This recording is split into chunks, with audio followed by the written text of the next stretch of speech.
Dragi prijatelji, večeras ćemo obraditi jedan slučaj koji je na mene onako ostavio baš jak utisak, jer se radi o jednom, slobodno mogu reći, masakru koji se desio faktički u centru Beograda, odnosno na Pašinom brdu. Bio je to 18. februar 2002. godine, kada je negde oko 14 časova jedan čovek pritrčao patroli policije koja je izašla da bi radila uviđaj, jer su neki momci u nekom kafiću pucali. Rekao je: deco, molim vas, pomozite mi, ne znam gdje mi je nestala porodica.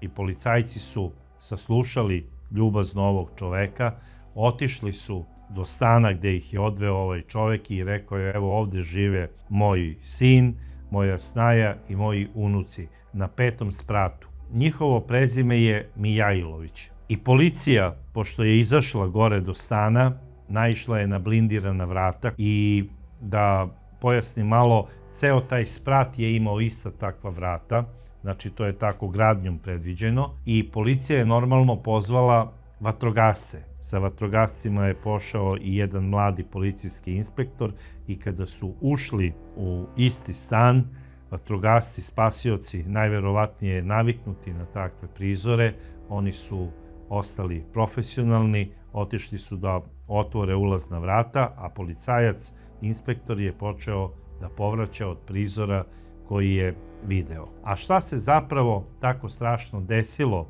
u stanu porodice Mijailovića, vidjet ćemo u emisiji. A pre svega da vidimo ko su Mijailovići. Porodicu Mijailović činio je bračni par Ivan i Jasminka i njihova maloletna deca. Sin je imao 7 godina, a devojčica je imala 5 godina. Ivan kao glava porodice, on je inače rođen u Aleksandrovcu 1965. godine, star je 37 godina u tom trenutku, i u Aleksandrovcu je završio osnovnu školu. Živeo je sa ocem Petrom i majkom Dragicom, kao i sa 2 godine starijim bratom Milanom. I sada porodica Mijailovića u Aleksandrovcu je važila za uglednu i imućnu porodicu. Bar tako su svi govorili. I bavili su se oni nekim poslovima oko prerade plastike. Šta se sada dešava? 1977. godine Mijailovići šalju starijeg sina Milana da nastavi srednju školu u Beogradu i upisuje mašinsku školu. A 1979. godine dolazi kompletna porodica i iznajmljuju stan u Beogradu i žive svi zajedno, a deca idu u školu. Sada Ivan, koji je prvo upisao gimnaziju, odlučio je da se ispiše iz gimnazije i da upiše mašinsku školu po uzoru na starijeg brata Milana, koji mu je malte ne bio uzor u svakom pogledu. I upisuje mašinsku školu, završava sa odličnim uspehom, odlazi na odsluženje vojnog roka i već je sa ocem planirao da počne da se bavi ozbiljno preradom plastične mase. I to je u tom periodu bio veliki biznis. I odlaze za Nemačku otac Petar i stariji sin Milan i kupuju najbolje mašine za preradu plastike i otvaraju firmu kojoj su dali ime Pierre Promet po ocu Petru. Sada, oni u međuvremenu prodaju svoje imanje u Aleksandrovcu i kupuju stan u ulici Braće Jerkovića na Voždovcu. Tamo u blizini su otvorili firmu Pierre Promet, odlično rade, svi su uključeni u tu priču proizvodnje.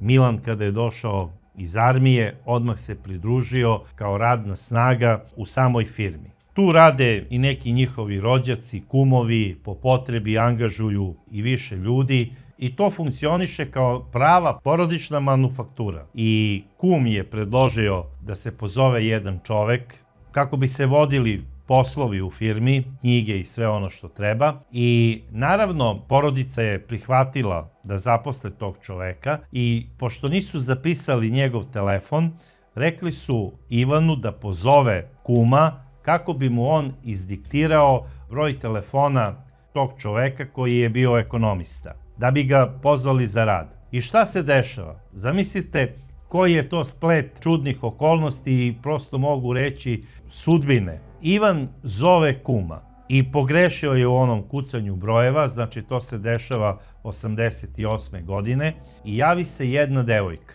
Ona se javila, kaže ja sam Jasmina i izvolite šta vam treba. Pa kaže tražim svoga kuma, najvjerovatnije sam pogrešio broj. I kao Jasmina imaš lep glas, jao hvala, čime se baviš, evo završavam srednju ekonomsku školu. Kaže ne mogu da verujem, upravo tražim ekonomistu. A ta Jasmina, ona je živela sa svojom porodicom tu kod pravnog fakulteta, inače ona je rođena 1971. godine. Ivanu se jako dopao glas ove devojke Jasminke i on je sutra dan ponovo okrenuo taj pogrešni broj i kada se javila ova devojka rekla je jao vi ste opet pogrešili broj, kaže ne sada nisam. I onda su se oni tu raspričali o svemu i svačemu i na kraju bio je posle drugi, treći, četvrti, peti, ko zna koji razgovor, a onda su odlučili da popiju piće zajedno negde u gradu i to su i uradili.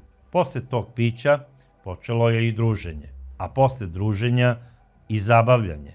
Naravno, tu se rodila ljubav i Ivan je predložio Jaci da počne da radi u njihovoj porodičnoj firmi kao ekonomista, pošto je ona već sada i završila srednju školu i nije bila zaposlena, jer te lude 90. godine koje su nastupile vrlo brzo, teško su nudile bilo kakav posao omladini, sem mobilizaciju i rat. I šta se sada dešava? Jaca je bila oduševljena što njen dečko nudi njoj posao. Ona je to rekla roditeljima, oni su to rekli pa to je okej, to su divni ljudi, tako da ne vidimo nikakav problem da ti radiš u njihovoj firmi. I zaista Jaca počinje da radi kod njih, radila je nekoliko godina, oni su se zabavljali, a 94. godine Ivan i Jasminka su odlučili da se venčaju. I venčanje je bilo na Banovom brdu, bilo je lepo venčanje te 1994. godine i ono što je veoma interesantno, tog istog dana ženio se i Milan, Ivanov rođeni brat. I kada je u crkvi bilo venčanje, sveštenik je rekao, dugo sam sveštenik, malte ne odlazim uskoro i u penziju i mogu slobodno reći da prvi put u jednom danu venčavam dva rođena brata, a da nisu blizanci. I sada to je baš onako lepo, ali malo neobično. Ja razumem da su braća blizanci, pa onda imitiraju ono jedan drugog, malte ne, oni se ponašaju kao jedno telo. Bilo kako bilo, to je bila lepa svadba, svi su govorili o njoj i tada u tom periodu stariji brat Milan, pošto su dobro poslovali, on se odvojio od porodice što se tiče stanovanja i sa svojom suprugom prelazi da živi na Banovom brdu. A po predlogu oca Petra, mlađi Ivan sa svojom suprugom Jasminkom trebao je da živi u stanu u ulici braće Jerković. Dok su roditelji, otac Petar i majka Dragica odlučili da žive u porodičnoj vikendici, kako bi rasteretili stan svojoj deci. I sve je to po meni normalno. Ova porodica ukazuje na to da su oni između sebe bili jako, jako vezani i da ova porodica nije imala nikakvih tajni jedni od drugih. Malte ne sve što su radili, radili su po nekom dogovoru i u nekoj organizaciji. Prava ona porodica malte ne iz 19. veka, što se tiče organizacije. Kako bih ja to rekao, stara dobra vremena. Međutim, nažalost, sada živimo u nekom drugom vremenu i kada govorimo o funkcionisanju jedne porodice u ovakvom stilu, prosto imamo utisak kao da gledamo neki film iz ko zna kog perioda našeg života ovde na Balkanu. Sada više se malte ne ni rođena braća ne javljaju jedni drugima iz nekog razloga, kao niko nema vremena, svi su prezauzeti nekom brzinom života, a u stvari nije tako. Na kraju, kada se nešto desi, ostaju nam oni najbliži i trebamo da poštujemo pre svega braću, sestre i svoje roditelje, odnosno one najbliže. Naravno i najbolje prijatelje. Pretpostavljam da svako od nas ima nekog najboljeg prijatelja. I da ne treba da ima neke tajne, posebno ne od rođene braće i od roditelja. I šta se dešava dalje sa ovom porodicom? Ova porodica napreduje u poslu. Ova porodica je napredovala i u svakom drugom pogledu. Dobija i decu, dobija i stariji brat Milan dečicu, a dobija i mlađi brat Ivan decu sa svojom suprugom Jasminkom. Ivanu i Jasminki prvo se rađa sin Nikola 1995. godine, a 2 godine posle toga rađa se i ćerka Irena. Ova porodica je presrećna. Međutim, Ivan je rekao Jasminki da on želi sada da uđe u neku priču oko gradnje na Pašinom brdu, jer mu je ispala jedna takva kombinacija sa jednim njegovim poznanikom i on mu je ponudio kao nadoknadu za taj posao jedan veći stan. Taj stan je malte ne po kvadraturi isti kao i onaj u ulici Braće Jerkovića, ali ima jednu sobu više. I šta se sada dešava? Milan nastavlja da radi sa firmom Pierre Promet, odnosno sa proizvodnjom plastike, a Ivan odlazi u građevinske priče. Postaje, kako su mnogi govorili, nadzornik kod jednog izvođača radova. I on mu je onako nadzirao gradnju nekih stanova, nadogradnje i svašta nešto. Kako je Ivan i sa kim je on ušao u priču oko gradnje? Ivan ulazi u priču sa izvesnim Markom, a taj izvesni Marko kupuje stan u ulici Petrova Radinskoj 1A na Pašinom brdu. I sada se sa stanarima zgrade taj Marko onako baš zbližio i zamolio ih je te 98. godine da napravi stan na krovu zgrade. Veći stan, pošto mali jednosobni stan koji je kupio u prizemlju mu je mali. Planira da se tu doseli sa porodicom i kaže treba mu veći stan. A za uzvrat on će stanarima napraviti veliki parking plac, sredit će im fasadu zgrade, napravit će naravno krov za kompletnu zgradu, uradit će unutra krečenje svih onih hodnika i sve ono što treba u zgradi. Također je rekao da će postaviti kamere i reflektore. I kućni savjet i stanari zgrade ovom ljubaznom mladiću Marku su to i dozvolili. Rekli su, ako samo središ dozvolu u gradskoj upravi, zidaj, nema problema. Međutim, Marko je imao baš dobre veze u gradskoj upravi. Kako se govori, bio je ekstra dobar sa tadašnjom gradskom vlašću, koja je došla 98. godine. I ovaj Marko, pošto je bio blizak sa njima, dobio je dozvolu za nadogradnju celog sprata, uradio je ono sve što je obećao, čak i više od toga. Da li je nekome prodao svoj stan ili ga je zadržao, to više nikoga nije ni interesovalo. Ali ono što su svi primetili, nije napravio jedan veći stan, bogme na krovu njihove zgrade napravio je 5 stanova, 3 jednosobna i 2 veća stana. I svi stanovi su imali blindirana čelična vrata. E sada, to ništa ne mora da govori, to je možda procena samog izvođača radova da stanovi treba da budu bezbedni zbog obijanja i stavljena su na svim stanovima metalna vrata. I jedan od tih stanova, kao nadzornik cele gradnje, dobija Ivan Mijailović. Ivan Mijailović, o kome pričamo sve vreme, i njegova supruga Jasminka sele se u novoizgrađeni stan. I bili su lepo prihvaćeni od svih komšija i stanara ove zgrade. Bili su svi prezadovoljni onim što je Marko uradio sa svojom firmom i bili su zadovoljni i Ivanom dok je on obavljao te poslove, jer na kraju krajeva ovaj je doveo tu i geostatičara da provere da li mogu temelji ove zgrade da izdrže nadogradnju. zamislite, što je veoma, veoma retko na Balkanu. I verujte mi, ovde nema kod mene ni malo doze cinizma, ja ovo govorim sa oduševljenjem. Geostatičar je rekao, može da se nadograde 5 stanova i to je i urađeno. I svi su prodani u rekordnom roku. I sada, šta se dešava? Ova porodica nastavlja svoj život od 2000. godine u ovoj zgradi. Svi su voleli porodicu Mijailović, a posebno su bili omiljeni Nikola i njegova sestrica Irena. Kako su stanari zgrade govorili, ta deca su bila kao cveće na severnom polu. Toliko su bili dobri da su ih svi obožavali.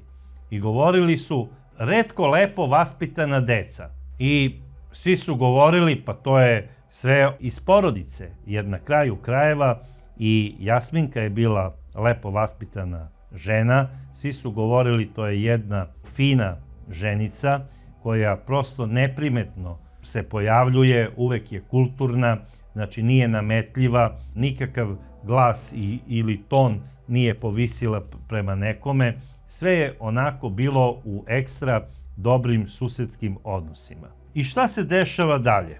Porodica funkcioniše normalno, brat Milan vodi svoju firmu sa ocem Petrom oko plastike, Ivan počinje da se bavi građevinskim poslovima, čak se govorilo da je u istoj toj ulici počeo da vodi on izgradnju neke zgrade i da je uložio neke velike pare. Spominje se i par stotina hiljada maraka, što je za to vreme bio veliki novac. Da li je to tačno ili on samo nadzirao i dalje Markove poslove, ja to nisam siguran, ali stanari ove zgrade, kako su kasnije i izjavili novinarima Ilustrovane politike, oni kažu da je zapravo Ivan izvođač radova. Ivan se i dalje druži sa svojim bratom Milanom, oni su jako vezani. Svake subote po tradiciji oni odlaze u jednu sportsku halu, tamo igraju fudbal, posle fudbala odlaze u jednu obližnju kafanicu gde se popije gajba piva, gde se časte i oni koji su izgubili utakmicu, a časte se i oni koji su dobili. I onda se šale jedna ekipa na račun druge ekipe, u smislu vi nas nikad nećete pobediti, ovi kažu aha, vidjet ćemo sledeće subote i onda tu počnu da pričaju o nekim svojim problemima ili o nekim uspesima ili tako nešto, a ako neko ima neki problem, on ga kaže i ako neko od njih koji je u ekipi ili u onoj protivničkoj ekipi radi na nekom mestu da može da pomogne ovom sa problemima, on se ponudi i tako se rešavaju te stvari. To je jedna sportska familija postala, a ne obično društvo koje se samo skuplja oko fudbala. Bez obzira što se samo radilo jednom nedeljno, to je znači bila subota, ali ta subota je bila predviđena da oni kao na nekom kolegijumu ispričaju jedni drugima da li imaju neki problem ili da li imaju neki uspeh. I to su zajedno proslavljali. Po meni to su zdrava druženja koja itekako treba da funkcionišu u ovom vremenu otuđenosti. I zbog sportske aktivnosti, a i ono što je najbitnije, kasnije da pomogne jedan drugome šta treba. I to je bilo tako svake subote. A nedeljom deda Petar je obilazio svoje unuke i kod Ivana jedne nedelje, druge nedelje kod Milana i izvodio bi svoje unučiće, naravno sa suprugom, ili do parkića, ili do neke igraonice, ili do neke poslastičarnice kako bi pojeli neki kolač. A nekada bi ih odveo i u svoj stan, tamo bi baka pripremila lepe kolače i to je tako funkcionisalo stalno. A kada su bili neki veliki praznici, to su bila nedeljna okupljanja kod deda Petra i kod bake Dragice. I kad jedna porodica funkcioniše na način kako su funkcionisala braća Mijailović sa svojim roditeljima, prosto ne mogu da verujem da neko od njih može da sačuva neku svoju tajnu ako je ima. ali očigledno da je Ivan imao neku tajnu na svojoj duši i iz nekog razloga je nije govorio nikome, pa čak ni bratu Milanu koji mu je bio uzor od najranijeg detinjstva. I prolazili su dani, bila je subota 16. februar, ekipe za mali fudbal okupile su se u onoj sportskoj hali, odigrale su utakmicu, pa čak je posle toga bila i majstorica, odnosno revanš, i ekipa koja je izgubila, ona je otišla do one kafanice kako bi platila onu gajbu piva. I uz tu gajbu piva pričali su svi o svemu i svačemu. I čak je Ivan, kako su mnogi primetili, bio onako jedan od veselijih u tom društvu. Najviše se šalio. Tako kaže i njegov brat Milan. I u tom trenutku brat Ivan mu se poverio da planira da proširi porodicu. Što ja jedino mogu da protumačim da je njegova supruga Jasminka najverovatnije bila trudna. Ne znam kako drugačije. To je izjava brata Milana koju je kasnije dao Ilustrovanoj politici. Čovek koji planira budućnost i za svoju porodicu, pre svega za decu, za svoju suprugu, a naravno i za sebe. I naravno to je obradovalo brata Milana, oni su se pozdravili, razišli i od tada se više nisu čuli. To veče nešto ga je brat Milan hteo pitati preko telefona, telefon je zvonio, nije se niko javio. Pretpostavljao je možda su izašli negde do neke kafane ili kod nekih prijatelja. Nije više zvao. Međutim, zvao je otac Petar kako bi se dogovorio sa Ivanom oko sutrašnjeg dolaska i preuzimanja unuka, jer trebao je te nedelje da uzme malog Nikolu i Irenu i da ih odvede u svoj stan u ulici Braće Jerkovića, kako bi se družili sa bakom Dragicom i sa njim. Međutim, niko se nije javio. Rekao je, dobro, sigurno su negde izašli, zvaću ujutru. I negde oko 9 časova sutra dan, bila je nedelja 17. februar, deda Petar zove, zvao je 5-6 puta, telefon zvoni do kraja, niko se ne javlja. Prvo je pomislio, možda duže spavaju. Pa onda možda su iznenada odlučili da odu kod nekih prijatelja van Beograda. Pa je onda pozvao sina Milana, da ga pita, Milane, sine, da li Ivan nije rekao da će negde da putuje sa porodicom, jer nisu kući. Brat Milan je rekao, tata, stvarno nije mi ništa rekao, ali moguće je da su negde otputovali. Možda je Jasminka imala neki plan, obilaska neke familije, recimo u Novom Sadu ili negde. Pozvali su čak i njene roditelje koji su se javili i rekli su, čuli smo se juče sa Jasminkom, ali nije nam rekla da planira negde put. I to je već sada malo kod oca Petra unelo neku dozu neprijatnosti, ali nije hteo da diže frku, rekao je možda su otišli do Vrdnika ili na Frušku goru kako bi se proveli, vratit će se sutra. Međutim, na insistiranje njegove supruge Dragice, Petar ponovo zove u nedelju uveče, niko se ne javlja. On odlazi do njihovog stana i sa ulice vidi da gori svetlo u njihovom stanu, odlazi do gore, zvoni, niko se ne javlja, niko ne otvara vrata. Petar je već bio jako zabrinut. Međutim, ono što ga je najviše uplašilo, primetio je da je na parkingu bio parkiran Ivanov Passat, karavan. I rekao je nemoguće da Ivan je negde otputovao bez automobila. I onda je tu naišao jedan komšija i kaže, zdravo komšija, kako je? Ma kaže, evo brinem se, ne znam gde je Ivan, nema ih u stanu, a vidim tu mu je automobil. I taj komšija onako kaže, pa vidi, u zadnje vreme imam osjećaj da je Ivanov automobil više pokvaren nego ispravan. I više je kod mehaničara nego što je ovde na parkingu. Tako da moguće da je automobil pokvaren, pa je zbog toga tu, a Ivan je ili pozajmio automobil od nekog svog prijatelja ili su otišli taksijem do autobuske stanice, pa autobusom gde su planirali. Zaista nisam ih viđao, evo, 2 dana. Njih nekada ne viđam i duže, ali dečicu viđam redovno. Posebno kada je ona graja dece dole u dvorištu, vidim i njih kako se igraju sa ostalom decom i nisam primetio ni Nikolu, a ni Irenu. I sada, posle toga, ono što je utešilo oca Petra, to je pomisao i verovatnoća da je Ivanov automobil pokvaren.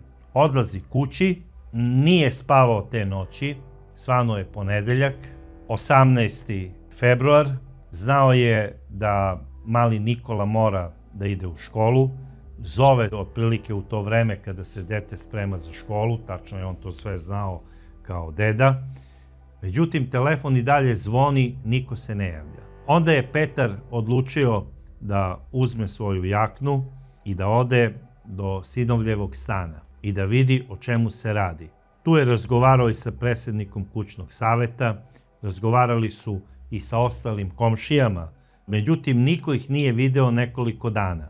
I tu je sada nastala velika panika kod oca Petra, izašao je sa namerom da prijavi nestanak svoga sina i njegove porodice policiji. I dok je izlazio iz zgrade, video je veliki broj policajaca ispred jednog kafića.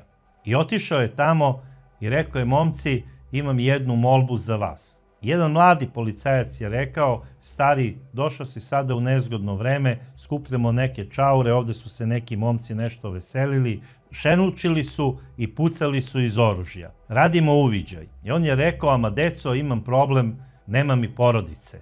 Ne znam gde su mi deca. I onda je ovaj mladi policajac pozvao svog šefa, taj inspektor je došao, saslušao je Petra i rekao je: gospodine, ajde idemo zajedno do stana vašeg sina, da vidimo o čemu se radi. I kada su došli tamo, kada je ovaj policajac obavio razgovor sa ljudima iz zgrade, zvonio je, video je da se radi o blindiranim vratima, da ne može da razvali vrata, pozvao je šefa svoje policijske stanice i pitao ga je šta treba da radi i objasnio mu je da se jedna porodica ne viđa već nekoliko dana, da unutra gori svetlo, da je prijavu tih čudnih pojava i nejavljanja prijavio zapravo otac Petar, otac Ivana Mijailovića, koji živi u tom stanu sa porodicom. I komandir je odmah rekao: dobro, mi ćemo provaliti u stan, ali mora da bude prisutan i otac Petar.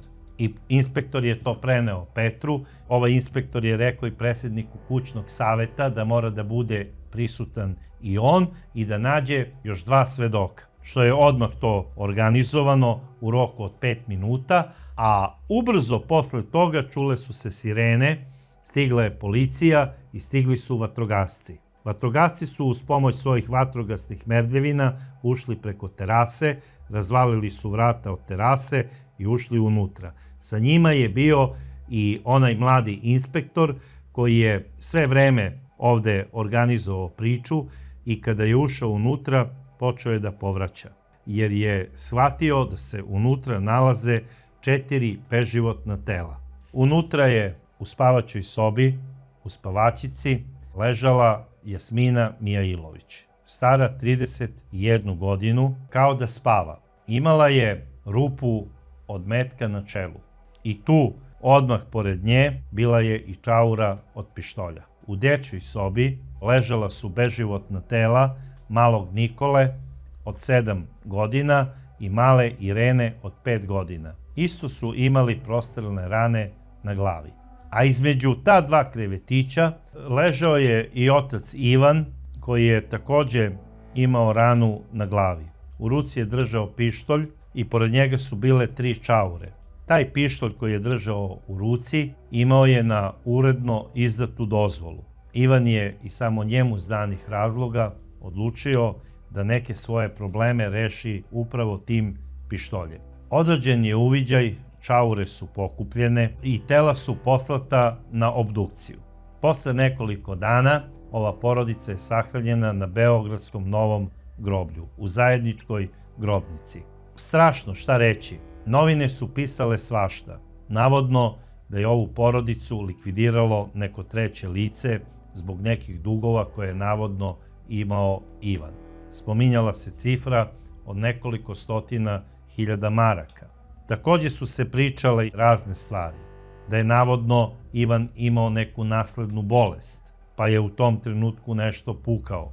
I šta su sada novinari odlučili? Odlučili su da posete Ivanovog brata Milana. Posetili su ga u blizini njegovog stana na Banovom brdu i Milan im je doslovce dao intervju u kome kaže da njegov brat tog dana kada su se zadnji put videli, 16. februara, bio je veoma raspoložen i veseo. Delovao je kao čovek koji nema nikakvih problema. Šta više, rekao mu je da planira da proširi porodicu. I zato je Milan zaključio da je Ivana i njegovu porodicu ubilo neko treće lice. Naravno, čekao se izveštaj balističkog veštačenja, inspektori su proveravali sve moguće verzije, ali čekao se nalaz balističke komisije. I kada je stigao nalaz, ustanovljeno je da ovu porodicu nije ubilo neko treće lice, nego da je to uradio upravo Ivan kao glava porodice.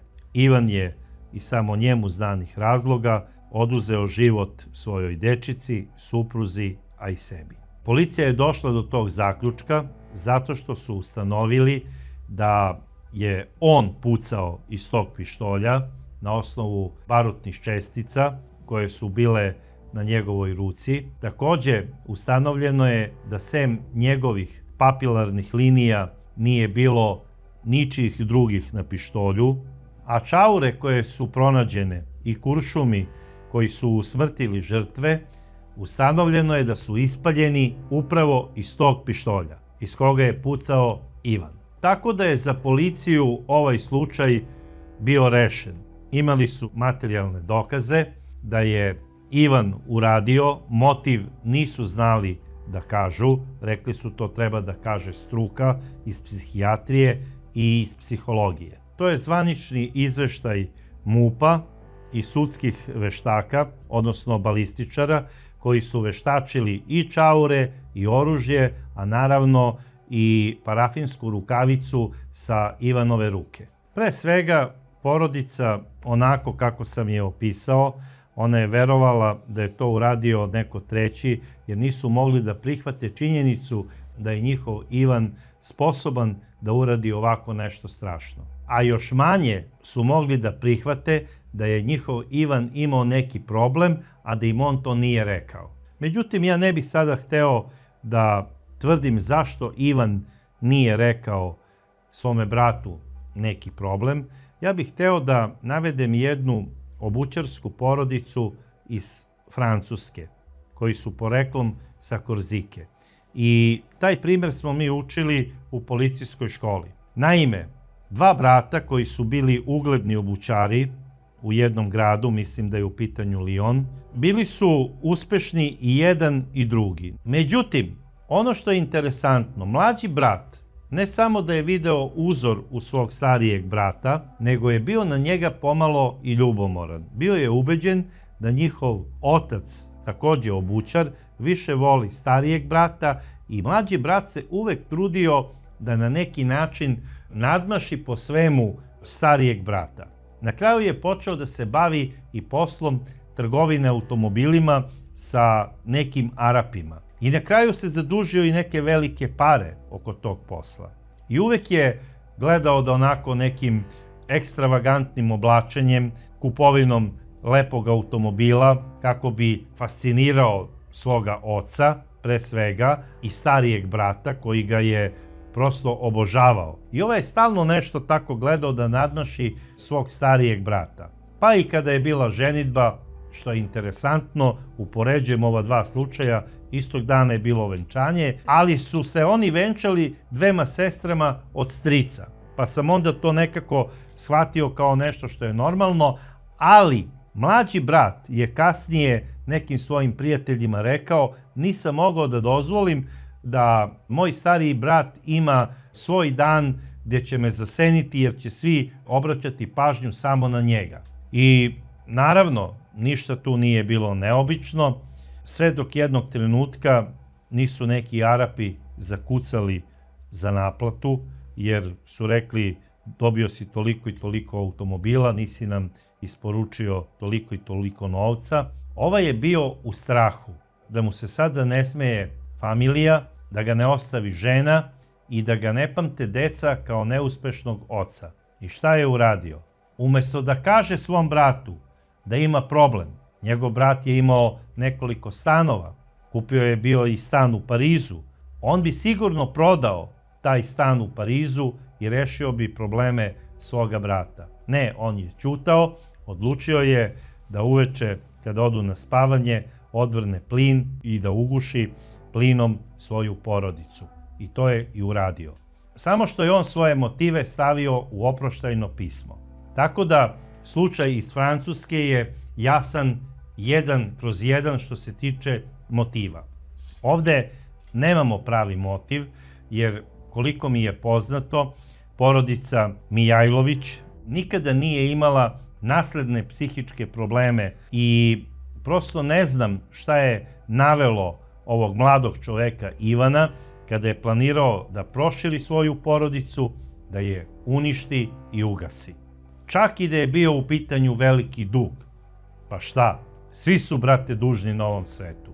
Na kraju krajeva ne postoji ni jedna materijalna vrednost zbog koje treba da dignete ruku na svoju porodicu. I kada imate takve probleme i kada vam prvi put padne na pamet da podignete svoju ruku, da li na člana svoje porodice ili na sebe, obavezno posetite psihijatra, jer to nije sramota. Nažalost, oni ljudi kojima je psihijatar najpotrebniji, oni mu se ne obraćaju. Zato i dolazi do ovakvih situacija. Da je otišao čovek kod psihijatra ili kod psihologa ili kod jednog i kod drugog, naravno, psihijatar je na kraju krajeva taj jedini koji je merodavan da prepiše neku terapiju tog tipa, verujem da bi se ovaj čovek smirio i da bi smiren našao rešenje kako da reši svoje finansijske probleme ako ih je imao. A na kraju krajeva nije bio jedini u ovom gradu koji se bavio gradnjom i da je na kraju krajeva ostao dužan ili neke ljude ispalio. I niko nije od njih odlučio da digne ruku na sebe, još manje na članove svoje familije. Čak i Žika Muštikla, legendarni, dugovao je jednoj mojoj prijateljici novac jer je jedan stan prodao nekoliko puta, pa je ona ispala iz te priče jer je bila treća u nizu čekanja useljenja u taj isti stan. A bio je veliki partijski drug svojevremeno i bio je svašta nešto. I motiv ovog slučaja zvanično nikada nije utvrđen. I moj savjet vam je, dragi prijatelji, ako već posjedujete neku porodičnu manufakturu, držite se iste. Nema veze, ako ste pekar, pekar. Ako ste apotekar, apotekar. Nemojte od pekara da postajete apotekar, jer to ne ide. Evo, sada ja odlučim odjednom bit ću zlatar. Pa ne može, trebate da imate stila za to, trebate da imate tradiciju za to. Jednostavno treba da budete rođeni za nešto. Znači, čuo sam sada neki pera, radi tamo dobro neki posao, dobro mu ide, sad ću i ja to da radim. Pa ne može. Kao što kažu ljudi, i dan danas čula žaba da se konji potkivaju, pa digla i ona nogu da dobije potkovicu. A to što je 10 puta teže od nje, to nema veze. Zato, ne hvatajte se u kolo za koje niste.